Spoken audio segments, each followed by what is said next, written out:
ఉపదేశసారం 21వ శ్లోకం.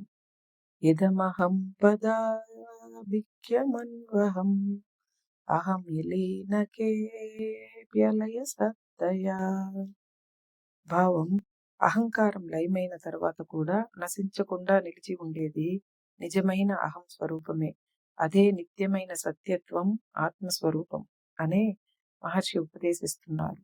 మనకు అనిపించే వ్యక్తిగత నేను భావం తాత్కాలికం, కానీ అహంకారం కరిగిపోయిన తర్వాత వెలిగేది శాశ్వతమైన నిజస్వరూప చైతన్యం. ఉపదేశసారం 22వ శ్లోకం.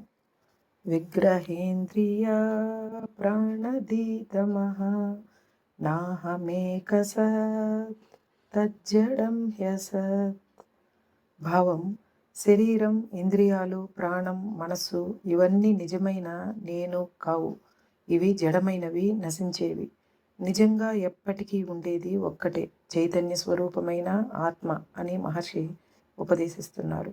మనము నేను అని భావించేది సాధారణంగా శరీరం లేదా మనస్సే, కానీ అవన్నీ మార్పుకు లోబడేవి. మార్పు లేని నిత్యమైన సత్యత్వమే నిజమైన స్వరూపం.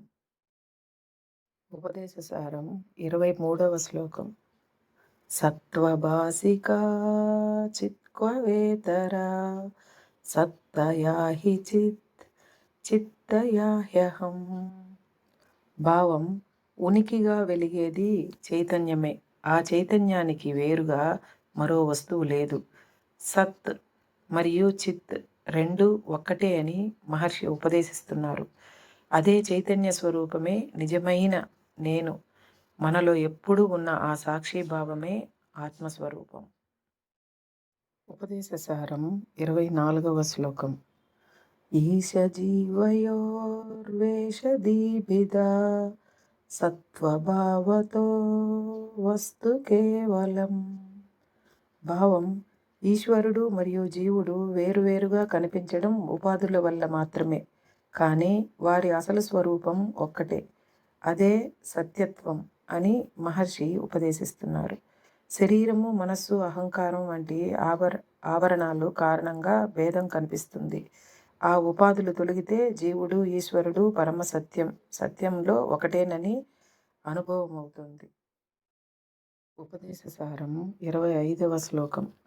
వేషహానతః స్వాత్మదర్శనం ఈశదర్శనం స్వాత్మరూపతః. భావం: ఉపాధులు, అహంకారం, దేహాభిమానము తొలగినప్పుడు స్వరూపమైన ఆత్మదర్శనం కలుగుతుంది. అదే నిజమైన ఈశ్వర దర్శనం అని మహర్షి ఉపదేశిస్తున్నారు. దేవుడు ఎక్కడో బయట ఉన్నవాడు కాదు. మన అసలైన స్వరూపమే ఈశ్వర స్వరూపం. నేను శరీరం అనే భావం తొలగిపోతే మనలోనే వెలిగే ఆత్మ సత్యం ప్రత్యక్షమవుతుంది. ఉపదేశసారం 26వ శ్లోకం. ఆత్మ సంస్థితి స్వాత్మదర్శనం ఆత్మనిర్ద్వయాదాత్మనిష్టత. భావం: మనసు బయట విషయాలపై తిరగకుండా తన స్వరూపమైన ఆత్మలోనే నిలిచిపోవడం అదే నిజమైన ఆత్మదర్శనం. నేను అనే భావం పూర్తిగా ఆత్మలో లీనమై ద్వైత భావం లేకుండా ఉండే స్థితినే ఆత్మనిష్ట అంటారు. అక్కడ చూచేవాడు, చూడబడేది అనే భేదం ఉండదు. మిగిలేది ఒక్కటే నిర్మలమైన స్వరూప చైతన్యం. ఉపదేశసారం 27వ శ్లోకం. జ్ఞానవర్జిత జ్ఞానహీనచిత్ జ్ఞానమస్తి కిం జ్ఞాతుమంతరం.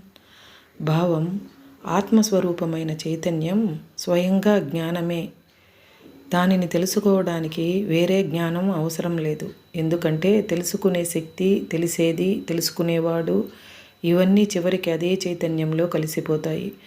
మన నిజస్వరూపం ఎప్పుడూ ప్రకాశిస్తూనే ఉంటుంది. అది బయట నుంచి పొందాల్సినది కాదు. మనసు నిశ్చలమైనప్పుడు స్వయంగా అనుభవం అవుతుంది. ఉపదేశసారం 28వ శ్లోకం. కిం స్వరూపమేత్యాత్మదర్శనే అవ్యయాభవ పూర్ణచిత్సుఖం.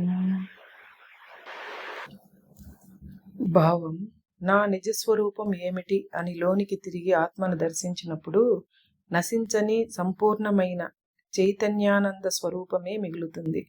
ఆ స్థితిలో లోపం లేదు, భయం లేదు, మార్పు లేదు. అది ఎప్పటికీ క్షీణించని శాంతి మరియు ఆనందం. బయట విషయాల్లో వెతికే సుఖం తాత్కాలికం, కానీ ఆత్మస్వరూపంలో అనుభవించే ఆనందం శాశ్వతం. ఉపదేశ సారం 29వ శ్లోకం.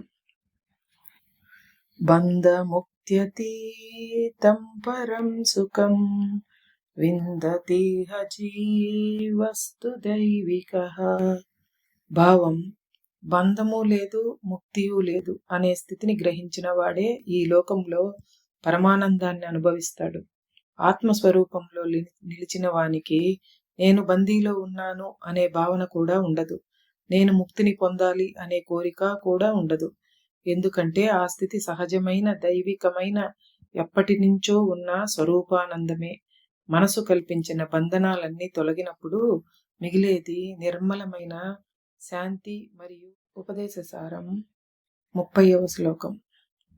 అహమపేతకం నిజ విభానకం మహదిదంతపో రమణవాగియం. భావం నేను అనే అహంకార భావం తొలగిపోయినప్పుడు స్వయంగా ప్రకాశించే నిజమైన స్వరూపం వెలుగుతుంది. అది మనసుతో సృష్టించబడిన అనుభవం కాదు, ఎప్పటి నుంచో ఉన్న స్వప్రకాశమైన చైతన్యం. అహంకారమే అన్ని బాధలకు మూలం. అది కరిగిపోయినప్పుడు మిగిలేది నిర్మలమైన శాంతి, పూర్ణమైన ఆనందం, నిజమైన స్వరూపానుభవం. భగవాన్ రమణ మహర్షి ఈ ఉపదేశ సారంలో అత్యున్నత తపస్సు అంటే అహంకార నిర్మూలన అని బోధించారు.